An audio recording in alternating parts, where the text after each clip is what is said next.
Hello, I'm Larry Short. This is mushroomobsession.com, and today we're talking about chanterelles. We were in the process of conducting a test to determine whether, in terms of storing chanterelles, it's better to freeze them or to dehydrate and rehydrate them. Because chanterelles pop up only about 2 months out of the year here in the Pacific Northwest, September and October generally. It's chanterelle season right now. We're in the middle of September, so they're popping up like crazy out there, and I would rather be out there than in here, but it's been raining on and off today, so we're going to hold off for a day, head out tomorrow and see what we can find. In the meantime, we have chanterelles that we have dehydrated and some that we have frozen, and we're going to test between the two and see which work better in my favorite chanterelle recipe, which is Chanterelles Shazam. You can find Mushroom Obsession recipes if you go to mushroomobsession.com and follow the links to our allrecipes.com Mushroom Obsession channel, and so all our recipe links are on there, and Chanterelles Shazam is the one I'm going to be following today. So we're going to make that here in a few minutes. First we're going to take a look at our mushrooms that we set up and see if they're ready to go. We worked on rehydrating some dehydrated chanterelles that we had dehydrated earlier. And we also have a couple of bags here of chanterelles that we froze into blocks of ice. And it's now a little over 2 hours since I last talked with you, and we started the process of thawing. It took less than an hour to thaw those 2 large blocks of ice in warm water with chanterelles, and then we added the bags with the blocks of ice into a bowl of warm water, and those thawed very quickly. So now we're going to strain the water out of those thawed chanterelles and see what we've got, see what they're like. I'm going to reserve the water simply because it smells very fragrant and it looks very interesting, so I think I'm going to pour that into a pan, and we may want to use it later for mushroom soup or something like that, so we'll save it just to be sure.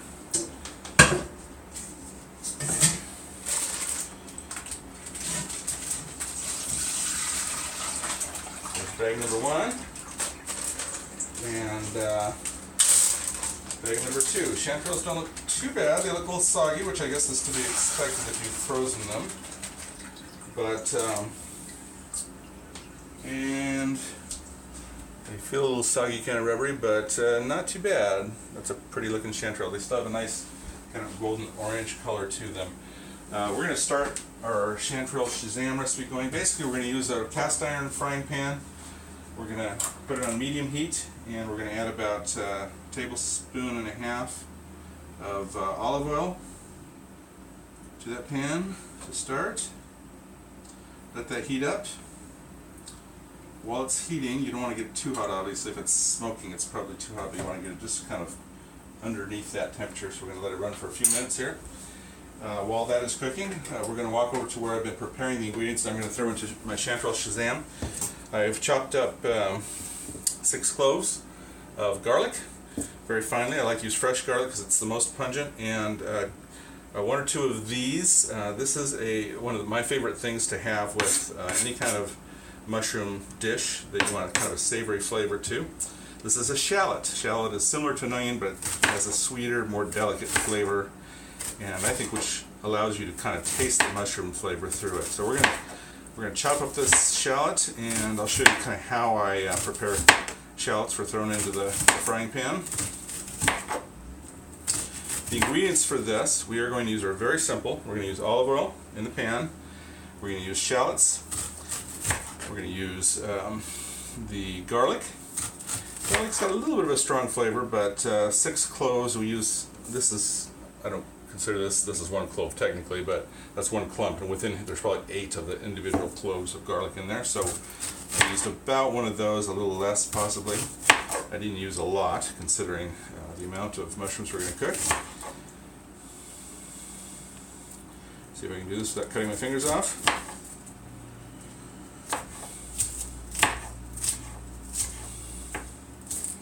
You kind of want to end up with, I usually cut the slices in half or in quarters, and you kind of want to end up with sort of this kind of sort of mixture like you've got here to throw into the mushroom. So we're basically ready to go on that. We're going to add that to our frying pan, which ought to be getting close to being warm enough. If it sizzles, it is. Let me just throw a little bit in there and see first. Oh, not quite yet, so we're going to wait a few minutes longer on that. While we're doing that, let's take a look at our dehydrated chanterelles and see how they're doing. This is them. We had dehydrated a bunch of chanterelles and poured them into a container of warm water about 2 hours later, and I'd say they're still in about a half, maybe even a 3/4 dehydrated format. I mean, they're starting to absorb some water, but they still feel really thin. So I think we need to let those dehydrate quite a bit longer than 2 hours. I'm guessing we'll probably need to go about 6 or 8 hours, something like that, to really get the effect. And then we'll remake this recipe with these dehydrated chanterelles, and we'll go head to head with the others and see how they do. Water is still warm, but not an incredible amount of progress happening there. So we'll let that go for the time being. Let's check our mushrooms are now sizzling. I can see some steam coming off them, so we're going to add, not mushrooms yet, but our shallots. We're going to add the rest of the shallots and the garlic in there. And you're going to want to let the shallots and the garlic basically cook a little bit in there until they're kind of soft, not too terribly long. And you can add the mushrooms fairly soon to this mixture. Let me get my wooden spoon out. I'm going to use that to stir. Use my fish spoon. And we'll kind of stir and get that olive oil all up in those mushrooms and get everything kind of cooking in here. Look good? Smells good. Chanterelle Shazam. The nice thing about Chanterelle Shazam is you can cook it, you can eat it with any other dish, rice, whatever meat, your meat of choice. It's pretty savory.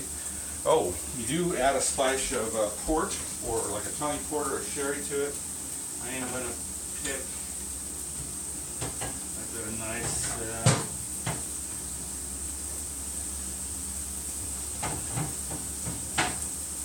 Harris Porto here. I'm going to put a splash of port in there. We'll reduce it with that toward the end. So the idea with chanterelles and many other mushrooms is they are, 80 or 90% water, mostly water, and you want to boil that water out first. These are even more water, probably because they've been sitting in ice blocks, so they're fairly soggy. If you have any large mushrooms in here, you may want to cut them down first. That's about the biggest one in there.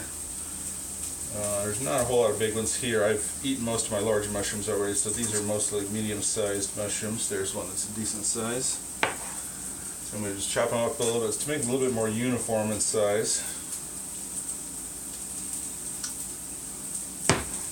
They're very wet. I chopped them in that one, it squirted, so a lot of water content. I'm going to give it one more stir over here. This is doing fairly well. It's softening up. Smells good. Stir it around, and then we're going to add our mushrooms right into that mixture.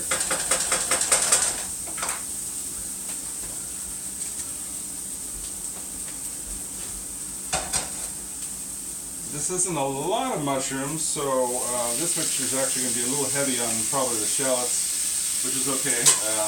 Be good with rice dishes and things like that. You can hear it start to sizzle in there. I'll mix those mushrooms in. So what we're going to do now is we're going to let those mushrooms leach out their fluid. Now if these were fresh mushrooms, almost immediately as they hit the heat they start bleeding liquid, bleeding water. And actually probably a quarter-inch or half-inch of water would accumulate on the bottom of this pan. Now I'm not sure because I've never done frozen and thawed mushrooms before, whether that's the way it's going to happen now. If they don't, if they retain their water, that could explain why some people that I've been reading who have been rehydrating mushrooms or freezing mushrooms say they can be a little rubbery, because if they're going to retain all their water, they will have less room in them for the flavor that we want to add later. So right now they're sizzling in here. So far I'm not really seeing any water. It's a little early, but I'm not seeing any water coming off of them yet. So we're going to just let them cook a little bit in with the shallots mixture. And we are going to, I'm going to go ahead and shut the camera off. We're going to come back to you as soon as it looks like something's happened and this is ready to add the next ingredients. Basically, we're going to add kosher salt, ground pepper. Never use salt with iodine in it when you're cooking a mushroom mixture because the iodine will affect the flavor of the mushrooms. And so coarse ground salt and pepper. And pepper is best ground from the pepper cherries. We're going to grind that in there. And we're going to add our port. We're going to let it soak into the mushrooms a bit in a process that's called reduction.